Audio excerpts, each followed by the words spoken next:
up, Cowboys Nation? The Dallas Cowboys get another win at home. They moved to 5-2, and they spanked the Los Angeles Rams. It was so bad, man. They had to change the channel. It was ridiculous, but let's go ahead and talk about it.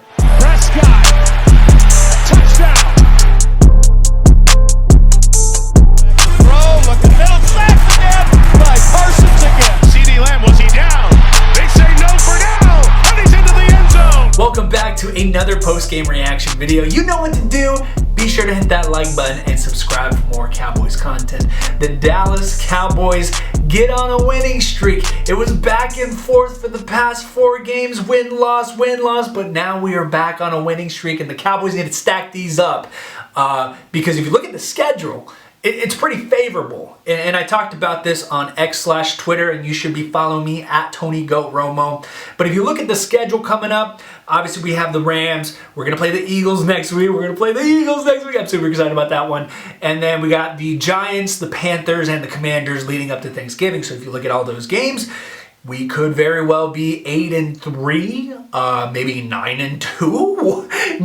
So this is a favorable part of the schedule that the Cowboys need to get their wins, take care of business, because we all know those last few games are man, they're going to be tough. But anyways, let's talk about this game. The Cowboys win. They are undefeated at home. They go 3-0. They put up a 40-burger. Holy crap. I talked about it in my pregame prediction video, and shout out to each and every one of you for watching that. They had scored 30 points. Their first home game, they had scored 38 points. Their second home game against the Patriots, then they put up 43 points. I mean, they are just truly out of this world at home. Something about being at home on that turf in Jerry's world with that controlled temperature and the big screen. They play really well, man. All 3 phases of the football. And we talked about it. Carpe Omnia, right? That's been the mantra that they have set out. It's in the locker room down in Arlington. It's what Mike McCarthy has been telling this team. Carpe Omnia, seize everything. And I talked about it in my pregame prediction video. They got to go out there and seize everything. They can't wait for the game to come to them. They have to go and take the game for themselves. They cannot be thermometers. They can't be reading the temperature and reacting. You got to be a thermostat. You got to go in there and set the tone and take control of the game. And that's exactly what they did. Now, those first few plays, I will not lie, that was kind of rough. I was caught off guard. I was surprised about how the Rams were getting past our offensive line. Little concerning. Obviously, you're going to be so happy when the Cowboys win, especially in this type of fashion. But, we want to see the little things. Because at this point in the Cowboys, in the past 3 seasons, and if you've been here for a while, I'm looking at this season as part 3, so to speak, of this 3-season journey. And the little things matter, especially when you're going to play a team like the Philadelphia Eagles next week. So that's an interesting case. I really don't know what it is with the offensive line. They played really good the rest of the game, but there's no secret to the fact that they've struggled a little bit in the past few games, and they haven't been as dominant as they should be. And Tyron Smith was a last-second absence. They marked him inactive, and that was his second time this season. And so, is it Mike Solari, the coach that Mike had brought in from Seattle, and he goes way back to the Tom Landry days? I mean, you're telling me. Sounds like he really is from the Landry era if those techniques are out of date and obsolete, because this offensive line, I'm sorry, I just can't get to that point where I can blame the players, because we got Terrence Steele. We know he can play well. He's gotten beat a couple of times, and he needs to improve. But then we got Zach Martin, Tyler Biadasz, Tyler Smith. It's a really solid offensive line. So I got to look at coaching. Let me know what you guys think, because I'm still undetermined on that one. But back to the game here. The Cowboys go off all 3 phases of the football. They dominated in the offense, the defense, and the special teams. Man, the special teams, man. Not only Brandon Goat Aubrey, who NFL record, 18 consecutive field goals to start their NFL career. He's up there, and he's having himself a great year. Pro Bowl coming your way, Mr. Aubrey. And then we got the Black Panda. Man, what's going on? Coach Bones is coaching up those special teams. He got Sam Williams as the gunner. He's flying down the field getting tackles. Turpin is running back, kicks left and right. It was such an exciting game for an early game, by the way. I know we're not used to that. I was, drinking coffee while watching this game because it was so early. I can't believe it. But then, special teams was fantastic. And what did I tell you? what did I tell you? I would have not been opposed to this offense starting off with the ball and going out there and getting theirs, and that's exactly what they did. This offense looks so much better. I mean, there are little things that we can nitpick, obviously. I mean, this is not a perfect game, but it's near perfect. And this offense they bounced back. This is the offense we've been waiting for. You take away the DaRon Bland. Don't worry, we're going to talk about number 26. But if you take away DaRon Bland's interception, this offense still put up 37 points. 37 points from this offense. That is what we need to see. And they did exactly what I thought they were going to do. They were going to take their time from the bye week and come back. And Dak, man, that first drive of the game, it almost felt like it was scripted, and that's where we saw the sacks. But once Dak got settled, he was changing the play. I mean, do we have Dakota Manning on our team right now? I mean, do we have Peyton Prescott on our team right now? You see what he's doing at the line? He's going to the line, checking the play, changing the play. Okay, we're going to hike it. No, I'm going to change it to play. I'm going to check it again. I mean, I think he's becoming a master of the game, of, just seeing the game at a different speed now, and he's checking the different things, working the offense, getting them to encroach and getting them to jump the line. It's a thing of a beauty, really, it is, and it was really great to see him do that. 25 of 31, only missing 6 passes. One of those was an interception. We'll talk about that. You guys know me. I'm unbiased and realistic, so we'll talk about that. A 300-yard day for number 4. I believe, and fact check me on this, but I do believe that is his first 300-yard game of the season. And four tutties, 4 touchdowns for number 4. I mean, how about that number 4? 4 touchdowns? It was meant to be. And CeeDee Lamb, Sedextrus, CD, number 88, playmaker Lamb. 12 receptions, a career high, 158 yards.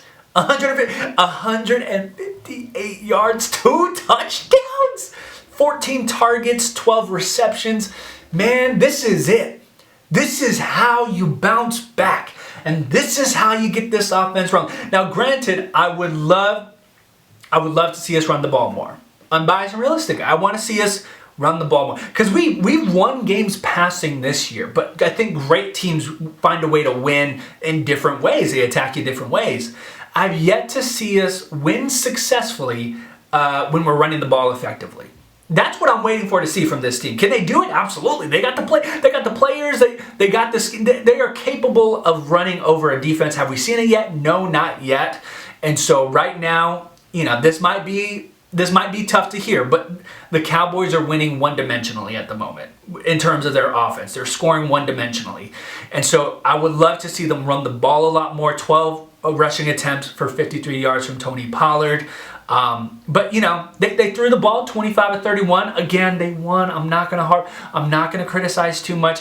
These things that I'm saying, they're nitpicks, okay? They're nitpicks. I want to see this team succeed, and I want them to exceed expectations, especially when they're playing good teams like they are next week against the Eagles. And these are just nitpicks, but it definitely feels like they are in rhythm and they found their stride. They're getting the ball to everyone. CeeDee Lamb, Brandon Cooks had 3 receptions for 49 yards, and he had a touchdown. And Jake Ferguson.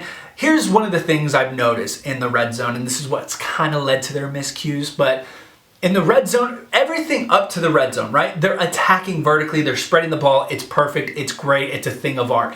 But when they get into the red zone, when they get in those 20 yards, they almost are automatically drawing up plays that are lateral, meaning, they're spreading the field east-west, and they're dumping it down to a running back, they're getting it out to a screen, and they're no longer attacking vertically.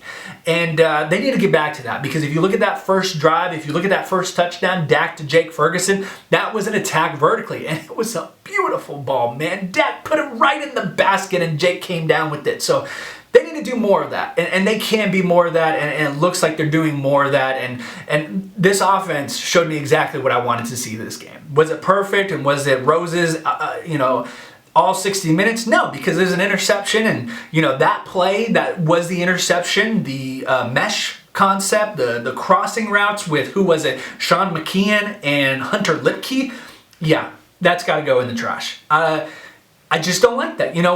again, you're overthinking it. You got Cooks, you got Gallup, you got CD, you got TP20. You can use those weapons down the field. So when we're trying to go to Sean McKeon and Hunter Lipke in a mesh concept, like that, no, just play to your strengths. Don't overthink it. Just play to your strengths. And if we don't get in if we don't get in and they defend our strength, whether it's CD or, TP20, or they stop us, I can live with that. But it's when you're drawing up plays for Hunter Lipke, when you're drawing up plays for Sean McKeon, it's just, we can execute better down there. But again, these are nitpicks. These are nitpicks. I'm happy we won. This is a good win. I was telling you that I'm glad we got the win. But if it was like a close game, 20-17, I would have issues. But because they won in this style, they won in this way, I'm happy. This is what we needed to see. This is a right step in the right direction. Do I think, Super Bowl? No, don't be crazy. But this is exactly what the fans needed to see. This type of win to show that we're capable and that we can do this. Now, let's get down to business and let me give you my unbiased and realistic takes, because that's why you're here. Look, we know the Cowboys can do this. They've done it before. If you look at all their wins this season, they have been under 500 teams. They have 5 wins, right? So you got the Rams, who are 3-5. You got the Giants, who are bad. You got the Jets, who are struggling. And, they got some upside with their defense. And then you got the Patriots, and then you got the Chargers. They're all under 500. So right now, you're beating up on the bad teams. Good, you're doing it consistently. That's what we want to see. That's what I always preach. That's what I always say, besides, wetting the bed against the Cardinals. But can you replicate this success and take it on the road, and on top of that, against a good team? Because right now, we don't know what team we're getting on the road. And that's why this coming Sunday against the Philadelphia Eagles, will be a major test. I'm looking at that game more than I am about the 49ers. 49ers was emotional. Everyone wanted the 49ers. Because the road to the Super Bowl goes through Philadelphia. Don't forget that. And not only that, they won the NFC East. They're still the division champs. So for the Cowboys to get to that next level, you got to take down the Eagles. You got to take that. And the way things are going, you might be a wild card if you don't win a division. If you don't win the division, it means you're not hosting a playoff game. So chances are you may have to go back to Lincoln Financial. So that's a big test. Really big test. We've been beating up on the bad teams, and as long as I can remember, Dak has done this to the bad teams, right? We've seen it before. We've seen it. We've read this book. We've seen this movie. Dak can do this against the subpar teams, and there was nothing special about the Rams, and I told you guys that in my pregame prediction video.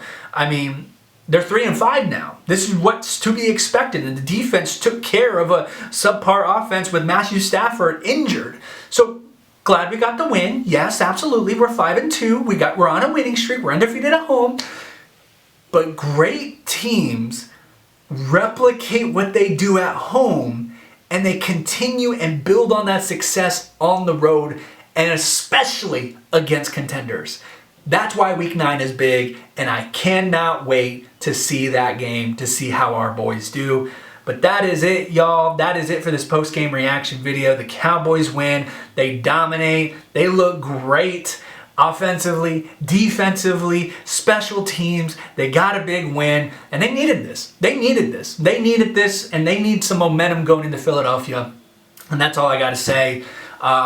Be sure to comment down below your reaction to this winner, and tell me what your favorite plays, what your notes you want to talk about down in the comments. I love talking to you down on game day. Be sure to follow me on X, Instagram, TikTok, and be sure to hit that like button and subscribe. But the Cowboys are 5-2. They blow out the Rams, and let's build on this. Carpe Omnia. Go Cowboys! Prescott